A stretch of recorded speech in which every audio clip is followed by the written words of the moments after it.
자, 오늘 우리가 하나님 말씀을 함께 나누실 그 제목은 22절 말씀을 보시면 패하시고 세우시고 라고 하는 말씀이 있습니다.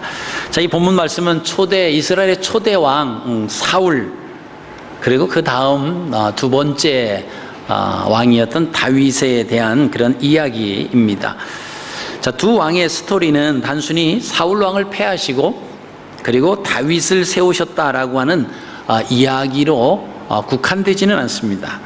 이 사무엘서와 함께 연관을 시켜서 보시면 그 큰 그림이 보여지는데요. 이 패하시고 세우신다라고 하는 이 단어는 하나님의 영과 연관이 있습니다. 다시 말씀드리면 성령과 연관이 되어 있다라고 하는 말씀입니다. 자, 구약 시대에 패하신다라고 하는 것은 이제 직분을 말하죠. 그러면 하나님께서 그 직분을 패하시게 되면 하나님의 영은 떠나게 됩니다. 자, 그리고 이제 세우시면, 이제 직분으로 세워주시면, 자, 하나님의 영이 임하신다라고 하는 것을 우리가 보시게 됩니다. 자, 그런 의미에서 사울이 패위를 당했다라고 하는 것은 하나님께서 맡겨주신 그 직분이 이제 하나님께로 회수된 거예요. 자, 그 직분이 회수가 되면 그 직분을 맡으면서 직분에 세워지면서 하나님의 영이 임했는데 이제 직분이 회수되니까 결국 하나님의 영도 떠나게 됐다. 거기에 머물 이유가 없다라고 하는 그런 의미입니다. 다윗도 마찬가지입니다. 자, 다윗을 세움을 입었다라고 하는 것은 이제 직분이 주어졌다라고 하는 그런 뜻입니다. 자, 그 직분이 주어졌기 때문에 그를 감당하기 위해서 하나님의 영이 임하셨다라고 하는 그런 의미입니다. 자, 오늘은 우리가 성령 강림절입니다. 성령님이 오신 그 날인데, 이제 성령 강림절은 구약의 절기를 우리가 좀 보시면은 유월절이 지납니다. 이스라엘 백성들이 애굽에서 생활하다가 이제 모세를 이제 지도자로 중심으로 그 애굽을 이제 나오는, 그게 이제 유월절이죠. 그리고 애굽을 나와서 이제 50일째 되는 날입니다. 그 애굽을 나와서 50일째 되는 날에 이스라엘 백성들이 이른 곳이 어디냐라고 하면 시내산이 하나님의 산입니다. 자, 하나님께서 출애굽기 3장에 모세를 부르시면서 내가 내 백성을 이끌고 와서 이 산에서 나에게 경배하는 것이 증거로 말씀을 하신 적이 있습니다. 자, 이스라엘 백성들이 애굽을 나와서 50일째 되는 날 하나님의 산 호렙산 시내산에서 도달하게 됩니다. 자, 그 시내산에서 거의 1년 동안을 머물면서 하나님께서 말씀을 주십니다. 율법을 주시는 거죠. 그리고 성막을 제조하는 그런 모든 식양들을 말씀을 해 주십니다. 그리고 이제 이스라엘 백성들이 그 요단강을 건너서 가나안 땅에 이르게 됩니다. 그리고 가나안 땅에 이르러서 가장 먼저 추수를 해서 열매를 거둬들인 날이 그게 이제 맥추예요. 그래서 그게 이제 밀을 수확을 해서 그 맥추절이다라고 하는 그 절기를 지켰는데, 그 절기가 그 6월절을 중심으로 해서 50일째 되는, 그래서 그것을 77절이다 이렇게 부르기도 합니다. 그 77절이다라고 하는 것은 6월절을 지나고 7번의 주일이 지났다. 그래서 77절입니다. 7번의 주일이 지난 그 다음 날, 그래서 이제 77절이라고도 부르고요. 그 다음에 이제 초실절 이렇게 부르기도 합니다. 가장 처음에 열매를 거두어서 하나님 앞에 영광을 돌린. 그래서 이 77절 또 오순절은 뭐냐면 그 6월절을 지나고 5호자 10순자입니다. 한문으로. 그래서 그 10번의 그 열이라고 하는 숫자가 5번 지나간 날이다. 그래서 오순. 그래서 오순절. 이 같은 말입니다. 77절, 오순절, 성령 강림절. 그게 같은 말이에요. 자, 그래서 그 77절님은 가나안 땅에 들어와서 처음 그 농사를 지어서 얻은 결실을 하나님 앞에 드리는, 얼마나 기쁘겠습니까? 그래서 이 77절 오순절이라고 하는 것은 기쁨의 절기예요. 그리고 예수님께서 이 땅에 오셔서 십자가에 못 박혀 돌아가십니다. 그리고 부활하셔서 50일 동안, 이제 40일 동안 머무시고 이제 승천을 하십니다. 그러면서 주님이 그렇게 말씀하세요. 성령이 너에게 입힐 때까지 예루살렘 성전을 떠나지 말고 기다려라. 그리고 예수님이 승천하신 후에 열흘이 지나서 성령이 임합니다. 그게 공교롭게도 예수님이 6월절에 돌아가시잖아요. 그래서 50일째 되는 날 성령이 임한 그것이 바로 77절이고 오순절이고, 그래서 성령 강림하신 날이다. 그래서 이 신약시대에 와서는 성령 강림절이라고 하는 단어가 하나가 더 붙게 됩니다. 그래서 우리가 오늘 성령 강림 주일로 지키는 것이 바로 이제 그러한 배경이 있다라고 하는 것을 여러분 기억을 하시면 이것이 어떤 의미인가라고 하는 것을 좀 더 자세하게 이해가 되실 수 있습니다. 그래서 성령 강림절은 이제 우리가 믿는 그 그리스도 교회 3대 절기가 있습니다. 성탄절이 있고 부활절이 있습니다. 그리고 성령 강림절이 있는 거예요. 자, 그만큼 성령 강림절은 예수 그리스도를 믿는 모든 자에게 중요한 그런 비중을 차지하고요. 그 성령이 오셨다라고 하는 그 처음 열매를 거둬들였다라고 하는 그 기쁨이라고 하는 그 맥락이 같이 한다라고 하는 것입니다. 여러분, 우리가 해마다 반복되는 절기들은 단순히 행사적인 그런 의미가 아닙니다. 오순절 성령 강림 사건이 없었다라고 하면 사울처럼 다윗처럼 특정한 사람에게 임하셨다가 임무를 마치면 떠나는 일이 계속 반복이 되었을 것입니다. 그래서 오순절 성령 강림절 이후 예수님이 부활하시고 승천하시고 성령님이 오신 그 이후로는 그 성령님은 떠나지 않았어요. 그래서 예수 그리스도를 나의 구세주로 고백하고 예수님을 영접하는 사람에게는 성령님이 임해 주십니다. 그리고 떠나지 않았어요. 그러니까 우리가 예수 그리스도를 믿고 성령님이 우리 안에 오신 그것이 얼마나 기쁨인가라고 하는 것입니다. 사도행전 1장 4절에서 5절 말씀을 보시면, 자, 사도와 함께 모이사 그들에게 분부하여 이르시되 예루살렘을 떠나지 말고 내게서 들은 바 아버지께서 약속하신 것을 기다리라. 요한은 물로 세례를 베풀었으나 너희는 몇 날이 못되어 성령으로 세례를 받으리라 하셨느니라. 자, 이게 이제 성령 강림절이에요. 예수님이 그렇게 말씀하시고 너희가 예루살렘을 떠나지 말고 내게서 들은 바 아버지께서 약속하신 것을 기다려. 그 기다리다가 성령이 오심을 이제 우리가 성령 강림절이다 이렇게 부릅니다. 자, 그렇다라고 하면 성령 강림절은 예수 그리스도의 구속 사역의 완결이다 이렇게 볼 수가 있습니다. 하나님과 분리된 우리에게 생명을 주시기 위해서 성령님을 보내주셨다라고 하는 겁니다. 구약 시대에는 하나님의 영이라고 성령에 대해서 말씀을 하시고요. 그래서 신약에 와서는 이제 성령이다라고 하는 단어로 우리에게 말씀을 하십니다. 그러니까 성령 시대에 우리가 살아가고 있는 거예요. 우리 안에 예수 그리스도를 믿는 우리 안에는 성령님이 내주하고 계신 거예요. 그분은 떠나지 않습니다. 근데 성령님과 함께하는 사람의 모습이 왜 그런 모습입니까? 그렇게 우리가 질문을 받을 수도 있어요. 그리고 예수님을 고백을 하고 성령님이 우리 안에 오셨음에도 불구하고 우리의 삶 가운데 우리가 살아가는 모습이 그렇게 성령님의 인도하심, 성령님과 함께 살아가는 그 삶의 모습이 안 보일 때도 있습니다. 그것은 성령님이 우리 안에 와 계시지만 역사는 하시지 않는 거예요. 우리가 그 성령님이 역사하실 수 있도록, 그분이 일하실 수 있도록 그저 그분과 함께 그분을 따라서 인도하심을 계속 받아야 되는데, 우리가 인도하심을 받지 않으면요 가만히 계신 거예요. 이제 가만히 계세요.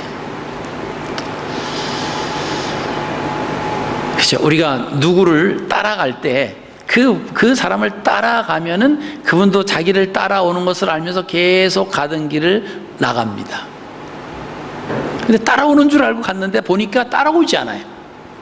그러면 그 길로 계속 갈 이유가 없다라고 하는 것입니다. 마찬가지입니다. 우리 마음속에 이미 성령께서 오셨는데 우리가 예수 그리스도를 믿고, 그죠?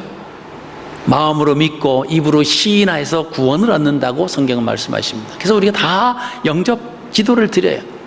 그러면 성령님이 우리 안에 오십니다. 근데 오셨는데 그 성령님의 이제 인도하심을 받아 가는 거예요. 그래서 우리가 온전한 구원, 완전한 구원이라고 하는 것은 우리가 수요일 날 공부하시는 분들 그렇게 같이 공부하는데 네 건인데, 그죠? 네 건이에요, 네 건. 예수님이 내려오시고 우리를 건져내시고 그 다음에 우리를 인도하시고 그 다음에 우리를 데려가시는 거예요, 하나님 나라로. 그래서 이게 네 건인데,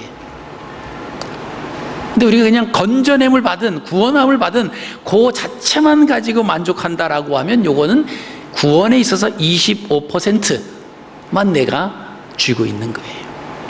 자, 마음으로 믿어 의에 이르고 입으로 시인하여 구원에 이르게 되면은 그 다음부터는 뭐가 있죠? 인도함을 받아야 돼요. 성령의 인도함, 말씀의 인도하심. 그래서 그 말씀과 함께 거해서 살아가는 삶이 우리에게 일어나지 않으면, 성령이 우리 안에 계시지만 그 성령이 역사하시는 것을 우리가 볼 수가 없는 것입니다. 자, 성령이 역사하심을 우리가 받지 못하고 그 인도하심에 우리가 동참하지 못한다라고 하면 우리의 인생은 우리가 모든 것을 계획하고 우리가 다 이것을 진행해 나가야 되니까 그저 근심과 걱정과 염려와 너무 바쁜 겁니다. 그죠? 하나부터 열까지 다 우리가 해야 되니까, 처음부터 끝까지 다 우리가 해야 된다라고 생각하니까 얼마나 바쁩니까? 그리고 얼마나, 그죠? 그 시간이 없는지 몰라요. 그러니까 현대인들이 하는 말 중에 공통적인 말이 있어요. 그게 뭐죠? 시간이 없어요. 너무 바빠요. 그런 말 많이 하잖아요. 그죠? 여러분, 시간이 없고 너무 바빠요. 왜? 우리가 모든 것을 처음부터 끝까지 다 하려고 하니까 너무 힘들고 너무 바쁘고 뭐 정신 차릴 시간이 없을 정도로 그렇습니다. 여러분, 너무 바쁘십니까? 시간이 너무 없으십니까? 한번 생각해 보세요. 내 인생의 핸들대를 내가 잡고 있지 않는가? 그래서 우리는 이쪽으로 갔다가 여기서 부딪히고, 아, 여기가 길이 막혔네. 그러면 또 핸들을 들어서 다른 쪽으로 갑니다. 또 가다 보니까 여긴 줄 알았는데, 여긴 뚫릴 줄 알았는데 가다 보니까 또 막히는 거예요. 이렇게 좌충우돌하면서 가니까 너무 바쁜 거예요. 시간도 너무 허비게 되고요. 결국 얻은 것은 뒤돌아보면 없어요. 분주하게 움직이고 아주 바쁘게 살았는데 왜? 다 좌충우돌 해버린 거거든요. 그래서 우리의 삶이 성령의 인도하심 속에 거하지 못하게 되면 우리는 시간은 시간대로 쫓기고 바쁘고 여유가 없지만 열심히 달려오지만 결과론적으로 보면 얻은 것이 없어요. 소득이 없습니다. 자, 그래서 우리 안에 성령님이 오셨다라고 하는 것이 우리가 예수 믿는 하나님의 자녀들에게서는 얼마나 살맛나게 하는 기쁨인지 몰라요. 그분만 따라가면 돼요. 그죠? 우리가 어디 이렇게 여행을 하고 뭐 이렇게 할 때, 그죠? 앞에 차를 가지고 쭉 가면요, 앞에 앞장서서 선도 맨 이끌어가는 차를 끌고 가는 분은요, 신경을 써야 돼요. 자기가 잘못 길을 들면 모든 따라오는 차가 다 이제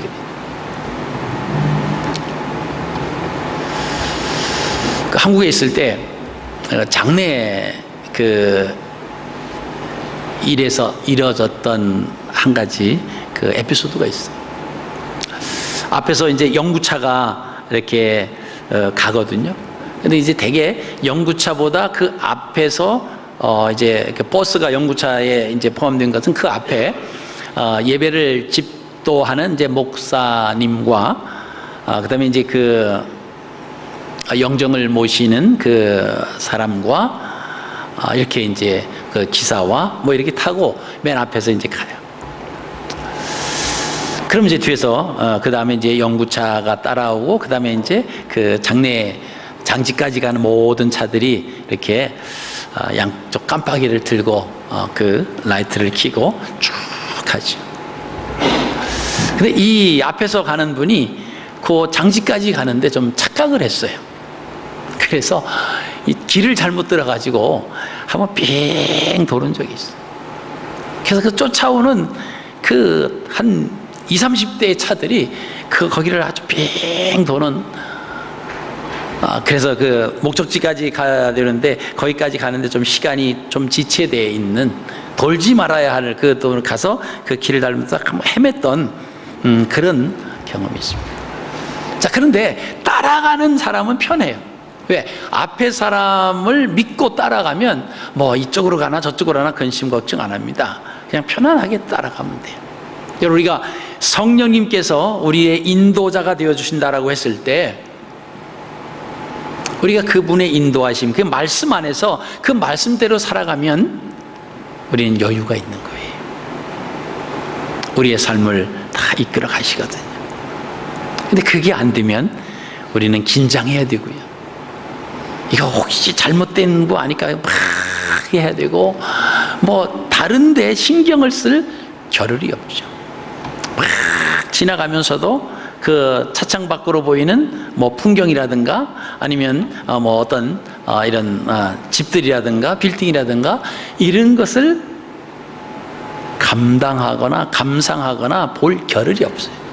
근데 따라가는 차들은요, 그거 다 누리면서 여유롭게 평안한 마음으로 따라갈 수 있습니다. 여러분, 우리가 성령님의 인도하심과 성령님을 따라간다라고 하는 것도 바로 그러한 의미가 있어요. 그래서 내 삶은 하루 삶 속에서 성령님과 함께 성령의 인도하심을 따라서 살아갈 때 정말 단순하면서도 질서가 있고 기쁨 가운데 내가 그 말씀 속에 거하느냐, 그럼 그 사람의 삶은 기쁨이 넘쳐요.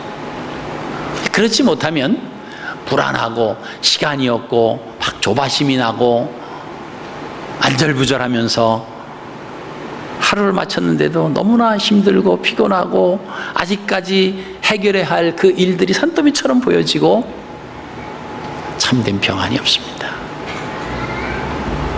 여러분, 우리가 찬양 부르신 것처럼 그 평안은 하늘 위에서 내려오는 거예요. 그 말씀대로 우리가 순종하며 나가면 우리가 참 우리의 삶이 평안하다라고 하는 것입니다.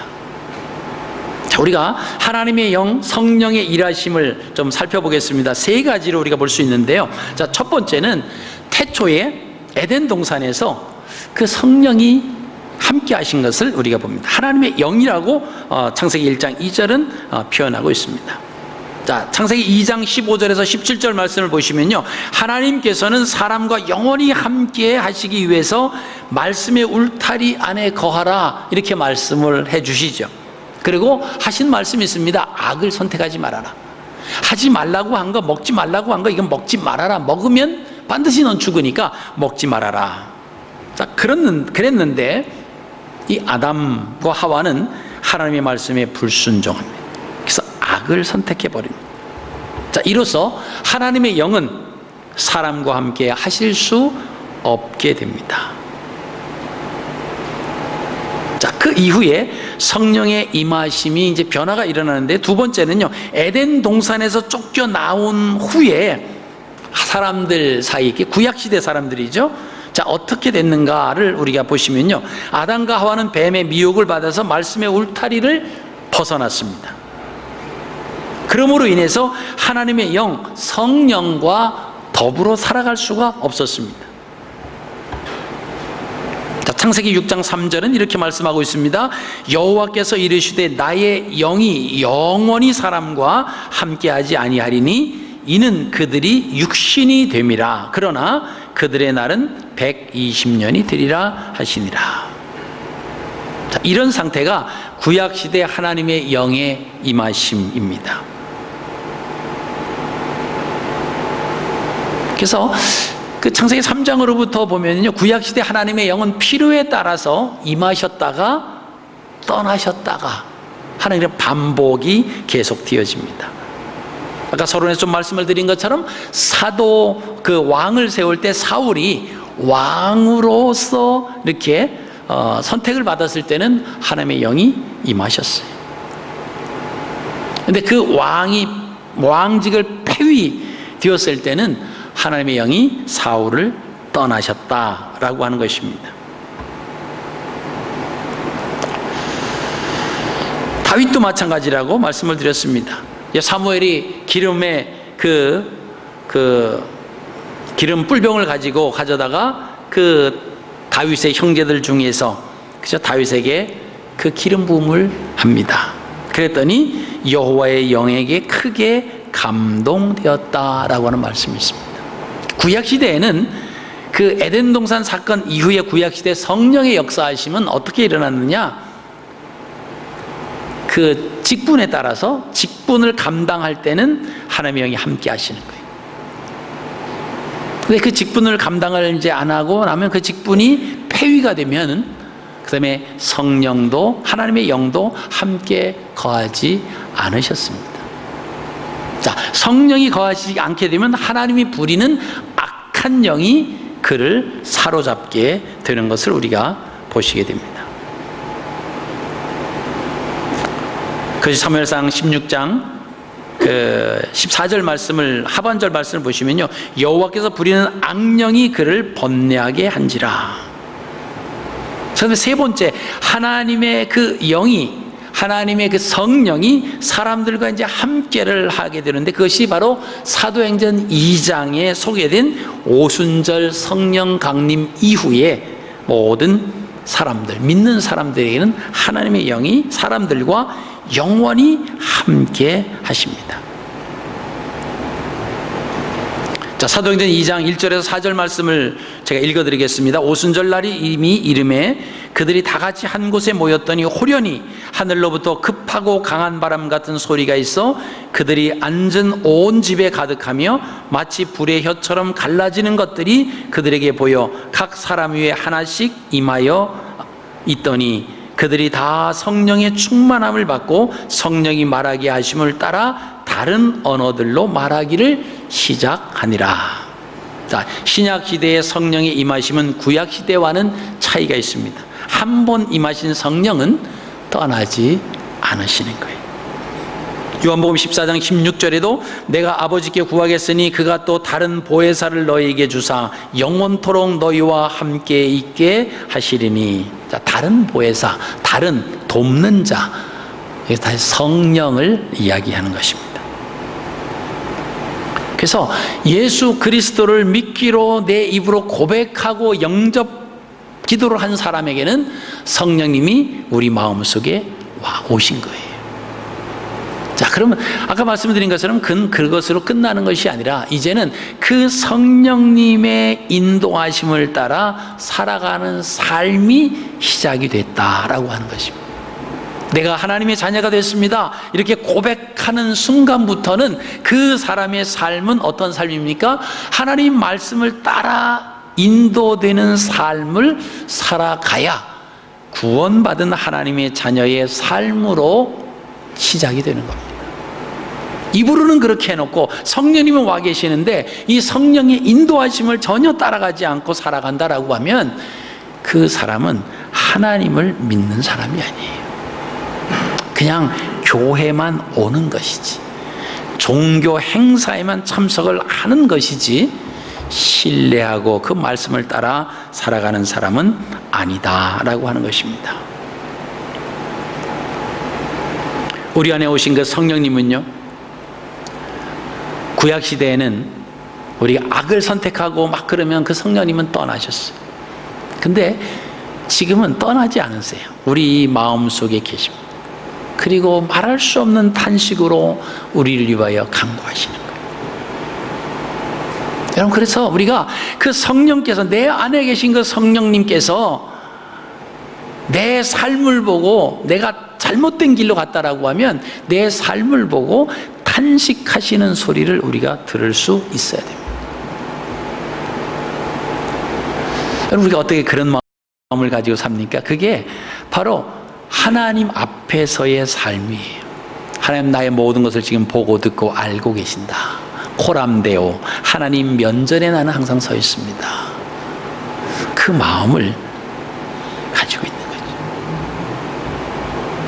그렇죠? 우리가 무엇을 하든지, 자녀를 키우든지, 여러분 자녀를 이렇게, 자녀들이 어릴 때 막 이렇게 자라나는 거 보면요, 뭐 자기 마음대로잖아요. 울고 싶으면 자기 마음대로 아무 때나 울고, 한밤중이든 뭐든. 금방 또 우는 애 소리가 나네. 지 마음대로 지금 예배 시간인데 막 울어요. 그죠? 부모가 좀 쉬고 싶었는데 막 울어요.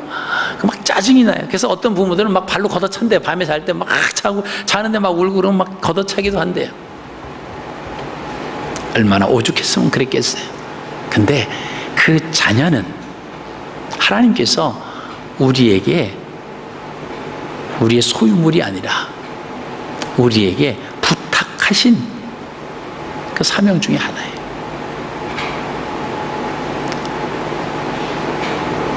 그 자녀에게 막 짜증을 내고 싶고 막 그러고 싶은 마음이 있지만 하나님을 의식하는 거예요. 아, 그렇지. 하나님이 나에게 이 자녀를 맡겨주셨는데 내가 짜증내면 안 되지. 하나님이 내게 이 아이를 학대하고 짜증내고 막 그러라고 내게 맡겨주신 것이 아니지. 그러면요, 우리의 자세가 달라질 수밖에 없습니다. 그게 하나님을 의식하며 살아가는 삶이에요. 내가 하나님 면전에 있습니다라고 하는 것을 늘 기억하며 살아가는 삶입니다. 그게 뭐죠? 다른 말로 하면, 오늘 말씀을 중심으로 우리가 좀 적용을 한다라고 하면 성령의 인도하심을 따라서 우리가 살아가는 삶이 됩니다. 근데 우리가 그렇게 살아가지 못하도록 계속해서 우리를 향해서 막 그 들려오는 말이 있죠. 야, 너 그렇게까지 그럴 필요 없어. 야, 제가 오죽하면 네가 그렇게 화를 내겠냐. 넌 이 정도의 화는 낼 수도 있어. 그 아이 때문에 밤마다 잠을 못 자지 않느냐. 그러니까 자격이 있어. 여러분, 이 음성은 어디서 오는 음성인가 라고 하는 거예요. 이것은요, 하나님으로부터는 성령의 음성이 아니라 악한 영이 우리를 미혹하는 음성이에요. 그래서 이것을 우리가 분별할 수 있는 마음이 돼야 돼요. 들리는 말은 그냥 우리가 확인도 하지 아니하고 막 거기에 말에 동조돼 가지고 움직이는 사람들이 있잖아요. 그런 사람들은요, 대부분 실수가 많아. 누구 말 듣고 막 그냥 확인도 안 하고 막 움직이잖아요. 가다 보면 이게 아니에요. 그냥 그 사람이 그렇게 생각해서 그냥 막연하게 던진 말이고 그럴 거다라고 추측해서 한 말인데 가다 보니까, 확인되다 보니까 그게 아니었어. 그 얼마나 실수하겠습니까? 그쵸? 우리가 들리는 대로 막 움직일 것이 아니라, 그쵸? 우리가 얼마나 많은 말이 들리겠어요? 이게 하나님의 음성인지 성령의 음성인지, 이게 악한 영의 음성이고 미혹인지를 우리가 잘 듣고 판단을 해야 됩니다. 그래야, 그쵸? 우리가 흔들리지 않아요. 그쵸? 말씀에 불순종하는 삶은요, 악을 선택하는 삶을 살게 되고요. 여러분, 그렇게 되면요, 성령님, 우리 안에 계신 성령님은 역사하시지 못해요. 그러면 누가 역사를 합니까? 악한 영의 그 속삭임에 따라서 우리가 거기에 지배를 받고 계속 움직이죠. 그렇게 되면 단적으로 나타나는 현상이 뭐냐면요, 샬롬과 괴로움을 오갈 수 있습니다. 자, 첫 번째로 하나님의 영이 우리에게 임하시면요, 평안이 임해요. 샬롬이 임합니다. 근데 이 하나님의 영이 없으면요, 우리에게는 괴로움이 찾아와요. 근심과 걱정. 여러분, 평안함과 기쁨과 감사하는 사람의 마음에는 어떤 마음이 그려질까요? 그럼 그 마음 속에 의해서 그 사람의 얼굴로 나타나게 되거든요. 근데 이 하나님의 영이 거하시지 않게 되면요, 그 복을 쫓아가다 보면요, 괴로움이 있다고 그랬습니다. 근심과 걱정과 염려로 가득 차게 돼요. 그럼 그렇게 되면 그 마음, 그 모습이 우리 얼굴로 드러나는데 어떻게 드러날까요? 여러분 옆 사람을 이렇게 한번 보세요. 지그시. 자, 아름다운 모습이시죠? 네, 여기서는 아마 다 아름다운 모습일 거예요. 왜죠? 우리 안에 성령이 계신 그 말씀대로 따라가니까 편안한 거예요. 그러니까 늘 웃음과 평안함이 있는 거예요. 근데 그렇지 못한 사람은요, 늘 얼굴에 수심이 껴있어요. 그잖아요. 우리가 저 사람은 수심이 껴있는 것 같아. 처음 만났는데 뭔가 문제가 있는 것 같아. 뭔가 참 많은 걱정이 있는 것 같아. 왜? 우리가 잘 모르는데 어떻게 알아요? 얼굴로 드러나는 거예요. 그 얼굴로 드러난다라고 하는 것은요, 성령의 인도하심을 따라 살아가지 않는다라고 하는 것. 그래서 성령님, 제가 성령님을 따라 살겠습니다. 하겠습니다. 그래서 이 샬롬이라고 하는 것은요, 주님으로부터 옵니다. 요한복음 14장 27절 말씀 보시면요, 평안을 너에게 끼치노니 곧 나의 평안을 너희에게 주노라. 내가 너희에게 주는 것은 세상이 주는 것과 같지 아니하니라. 너희는 마음에 근심하지도 말고 두려워하지도 말라. 자, 평안이 오면 근심하거나 두려워한 것이 필요 없다라고 하는 겁니다. 왜요? 그 평안은 주님이 주시는 평안이에요. 주님이 주신 그 평안을 가지고 우리가 하나님을 따라갈 수 있다라고 하는 겁니다. 그러니까 그런 사람은요, 근심이나 걱정이 없으니까 얼마나 얼굴에, 그죠? 얼굴에 기쁨이 나타나겠죠. 근심과 걱정과 두려움이 없는데 얼굴을 막 찡그리면서 인상을 쓰는 사람이 있겠습니까? 없죠. 야, 저 사람이 이런 상황에서 참 좀 삶 속에서 좀 한숨도 튀어나오고 좀 얼굴에 좀 인상에 그런 것도 막 그냥 좀 험한 그런 임장도 나타나고 그래야 되는데 어떻게 저 사람이 이런 상황에서 저렇게 편한 마음을 갖지? 그게 뭐예요? 하나님이 주시는 평안, 샬롬이 우리 안에 있기 때문에 그렇습니다. 여러분, 그게 돈으로 될까요? 돈으로 되지 않습니다. 돈만 있다고 다 행복할까요? 평안할까요? 그렇지 않습니다. 주님이 주시는 그 평안이 있어야 돼요. 이미 우리가 예수 그리스도를 믿기로 우리가 고백을 했다라고 하면 주님께서 보내주신 그 성령님이 우리 안에 계시다니까요. 성령님, 예수님, 하나님 내게 성령을 보내주세요. 그럴 필요 없어요. 이미 우리 안에 계십니다. 그분에게 내가 성령님 말씀대로 나를 이끌어 주십시오. 잠자고 있는 그분을, 가만히 계신 그분을 흔들어 깨워야 돼요. 하나님 말씀대로 나를 이끌어 주십시오. 요청하는 거예요. 부탁하는 거예요. 그럼 우리를 도와주시는 분이에요. 그게 헬퍼입니다. 그래서 영어로 성령을 헬퍼라고 그래요. 돕는 자입니다. 누구를? 나의 영을 도와주시기 위해서 주님이 가심으로 영원토록 우리와 함께 하시는 그 성령님을 우리에게 보내주셨다라고 하는 겁니다.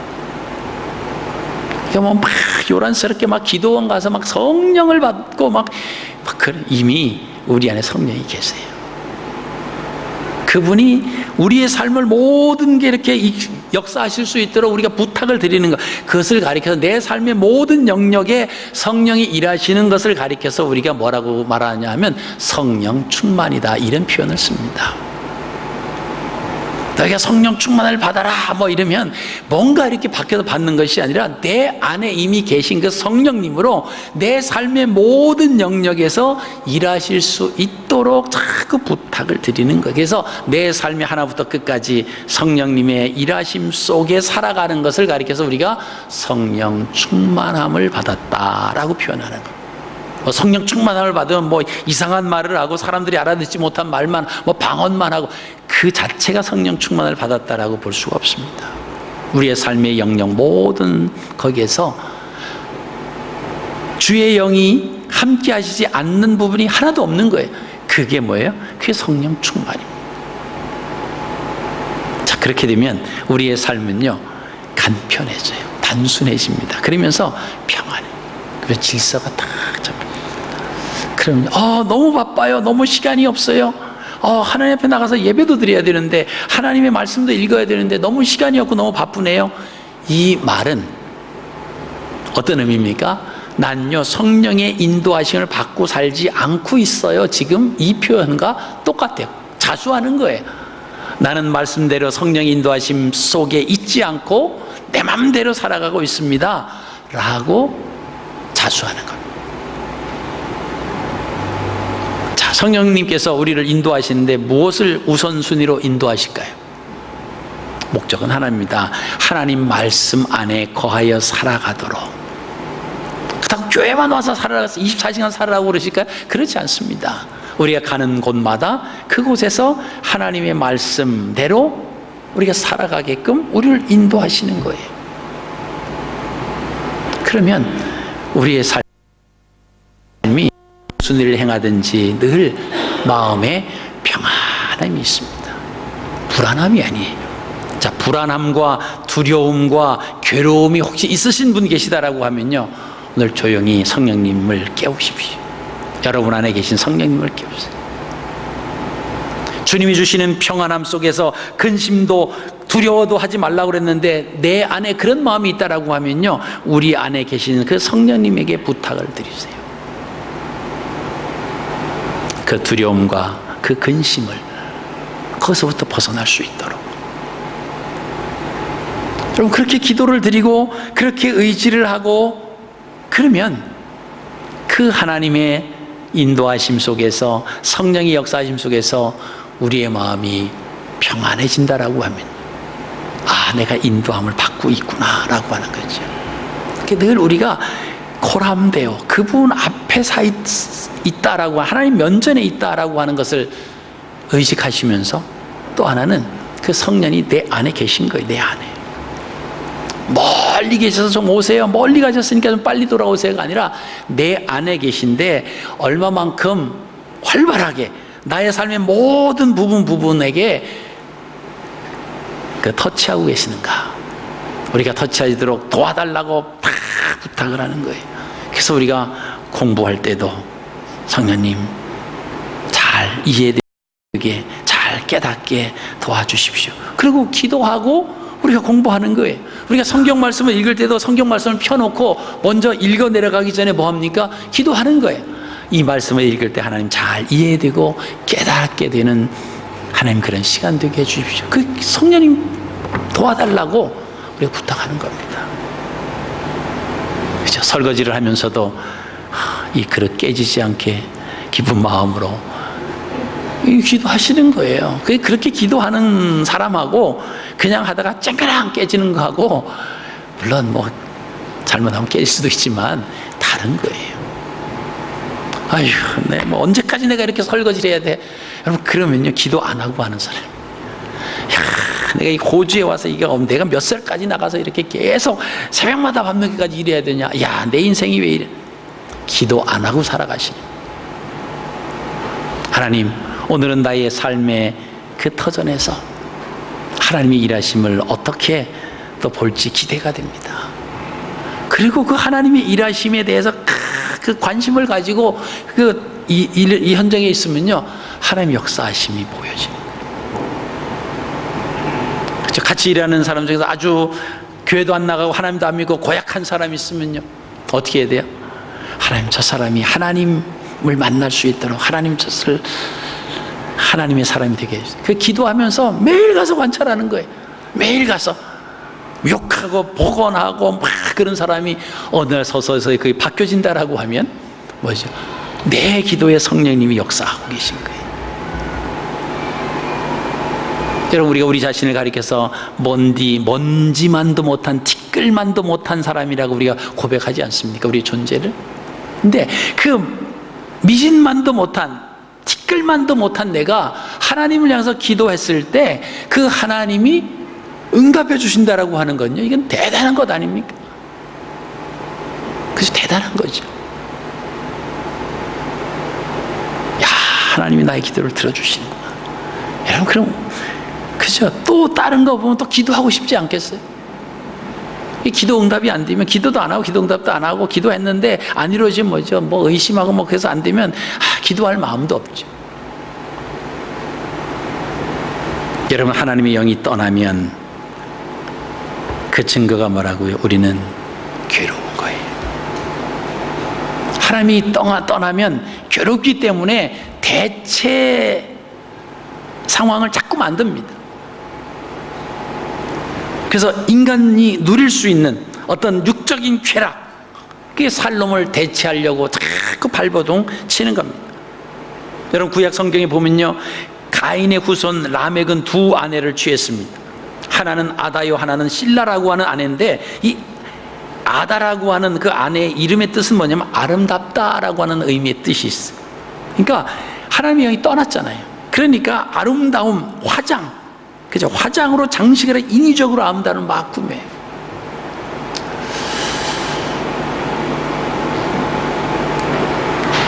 여러분, 가장 아름다운 여성의 모습은 어떤 모습일까요? 화장한 모습일까요? 아니면 어떤 모습이 가장 아름답죠? 생얼, 자연적인 얼굴이 아름답잖아요. 그죠? 그래서 우리가 화장을 하지만 저 사람 페인트 칠한 것 같아, 그러면 싫어하잖아요. 화장을 했는데 자연스럽게 됐네?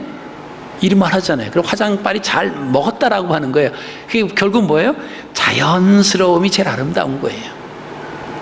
여러분, 근데 그 자연스러움이 어디서 잘 드러날까요? 하나님의 영이 내 안에 계시고 그 영을 통해서 이 안에서부터 우러나오는 그 자연스러운 평안함. 그럴 때 다른 사람이 볼 때 저 사람부터 이 밀려오는 평안함, 그것을 느낄 수 있는 거죠. 그죠? 인위적으로 뭐 웃으려고 하고 막 그러면 얼마 안 있다가 금방 탈로가 나요. 그러니까 이 라멕이라고 하는 아내, 첫째 아내는 아다예요. 아름답다 막 꾸미면서 막 사람들의 눈을 즐겁게 하면서 별로 효과를 못 봅니다. 그래서 이 아다는 유발을 낳습니다. 그 유발은 수금과 퉁소를 잡는 모든 자의 조상이 돼서 이제 악기를 가지고 사람을 즐겁게 하고 막 하는데, 눈과 귀로 즐기려고 하는 쾌락의 출발이 돼버리고 말하지만 진정한 기쁨은 아니다라고 하는 겁니다. 자, 라멕의 두 번째 아내 실라입니다. 이 실라는 보호라고 하는 뜻이 있습니다. 하나님의 보호가 아닌 세상의 그 무엇으로 자신을 보호받으려고 하는 그런 모습입니다. 그래서 두발가인이라고 하는 아들을 낳습니다. 이 두발가인은요, 어머니 실라의 소원대로 동철로 그냥 날카로운 기계를 만드는 사람, 인류 최초 농기구의 무기를 만든 사람이 됐어요. 그게 뭐죠? 보호하려고 하는 거예요. 여러분, 우리의 힘으로 아름다움을 자아낼 수 있을까요? 우리 스스로 우리를 안전하게 보호할 수 있을까요? 어느 정도는 되는 것 같지만 사실 불가능합니다. 하나님으로부터 오시는 그것이 진정한 샬롬이고 평안이고 그 진정한 아름다움이에요. 그것이 진정한 우리의 보호입니다. 그래서 우리의 보호자예요. 하나님 우리의 보호자입니다. 여호수아와 갈렙이 정탐을 하고 와서 그랬잖아요. 그들에게는 그들의 보호자가 떠났다. 하나님은 우리의 주인이고 우리의 보호자고 우리에게 밥상을 차려놓은 그 가나안 땅이다. 빨리 들어가서 그 땅을 취하자. 그런 거예요. 우리 마음속에 하나님의 말씀으로, 하나님의 영으로 가득 차 있다라고 하면요, 우리가 근심과 부정과 불만과 이거하고는 상관이 없습니다. 하나님은 어떻게, 무엇을 원하실까? 무엇이 하나님의 섭리고 무엇이 하나님의 뜻일까? 이것만 생각하시면 돼요. 오늘 내가 갈림길에 있습니다. 오른쪽으로 가야 할지 왼쪽으로 가야 할지. 근데 하나님은 무엇을 원하실까? 나는 이쪽으로 가고 싶은데 이쪽에 가면 더 좋을 것 같은데, 그렇지만 이것을 내려놓고 하나님은 무엇을 원하실까? 성령님, 어느 쪽으로 가는 것이 하나님의 뜻입니까? 그렇게 기도하는 거예요.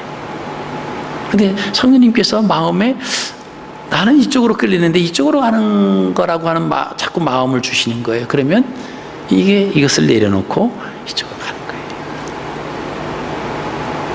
여러분, 그것이 늘 하나님과 함께하는 삶, 말씀과 함께하는 겁니다. 지식적으로 성경은 많이 알지만 우리의 삶 속에서 그것이 하나도 이렇게 가동되지 않는다라고 하면요, 그냥 지식적인 하나님을 믿는 지식에 입각한 신앙인에 불과하고 맙니다. 여러분, 오늘 한 주간이 또 시작이 됐습니다. 오늘 성령 강림절은요, 그리스도인에게 진정한 평안을 주시겠다라고 하는 그런 의미이기도 해요. 우리의 그 기쁨, 평안함, 이걸 빼앗아가는 어둠의 요소들이 우리 주변에 너무나 많이 우리를 미혹할 수 있습니다. 여러분, 거기에 귀 기울이시면 안 돼요. 늘 기쁨과 어떤 상황 속에서도 나의 주권자가 하나님이시니까, 그죠? 내가 살고 죽는 것, 성공하고 패망하는 것이 하나님의 주권 속에 있기 때문에 그 자체를 가지고 그 환경과 상황 때문에 내가 절망했다가 기뻤다가 인위적으로 할 이유가 하나도 없다라고 하는 것입니다. 그분만 따라가면요, 그 길이 돌짝밭이든 가시밭길이든 그것 때문에 원망을 해. 왜? 거기가 종착역이 아니거든요. 근데 우리는 가시밭길 하다 보면, 야, 내 인생이 어떻게 다 이 가시밭길을 가느냐, 그 사람의 종착역은 거기라고 생각하는 거예요. 근데 우리가 성령님과 함께 가는 그 길은요, 돌짝밭이든 가시밭이든 아스팔트든 상관없이 우리 목적이 거기가 아니거든요.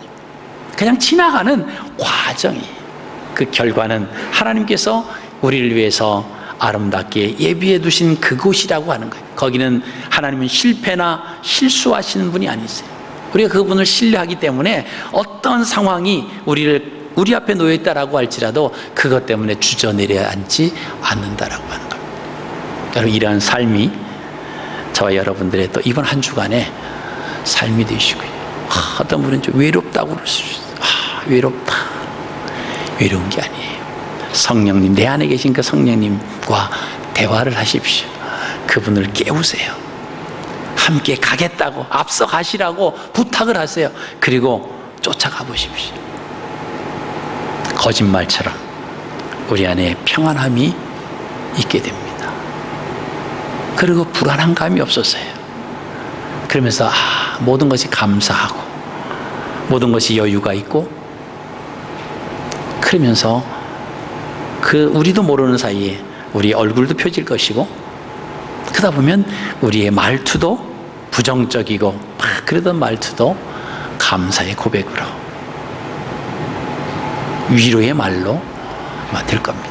여러분, 그런 삶이 또 저와 여러분들의 한 주간의 삶이 되시기를 주님의 이름으로 축복합니다.